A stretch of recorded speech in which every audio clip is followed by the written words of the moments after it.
Siégeant en procédure de flagrance, la haute cour militaire dans sa chambre présidée par le général de brigade, magistrat Kalala Kapouk Martin, a ouvert vendredi 3 mars 2023 les procès de l'affaire du député national Edouard Mwanga Tchouchou Izi, élu du Nord Kivu et président d'un groupe parlementaire à l'Assemblée nationale. L'auditeur général, ministère public près la haute cour militaire qui l'a amené en cette procédure précitée, s'est fait le devoir, conformément à la loi, de présenter à la haute cour militaire les faits reprochés aux prévenus. On retiendra de l'organe poursuivant que le prévenu député national Mwanga Tchouchou Edouard a été interpellé et arrêté par les services des renseignements le 1er mars 2023 après une perquisition faite en sa résidence de la Gombe à Kinshasa en présence de son épouse Umubera Mukabaranga Mwanga Tchouchou. Plusieurs effets, tant militaires que autres, ont été découverts par les 10 services des renseignements.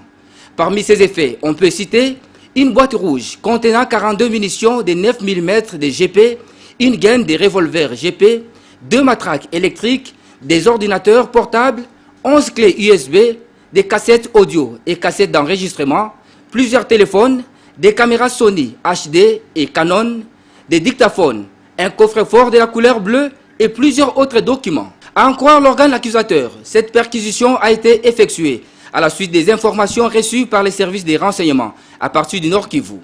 Les effets ci-haut énumérés sont constitutifs des infractions de trahison, atteinte à la sûreté de l'État, détention illégale d'armes et munitions de guerre, association des malfaiteurs, participation à un mouvement insurrectionnel et incitation des militaires à commettre des actes contraires au devoir ou à la discipline, a dit le ministère public.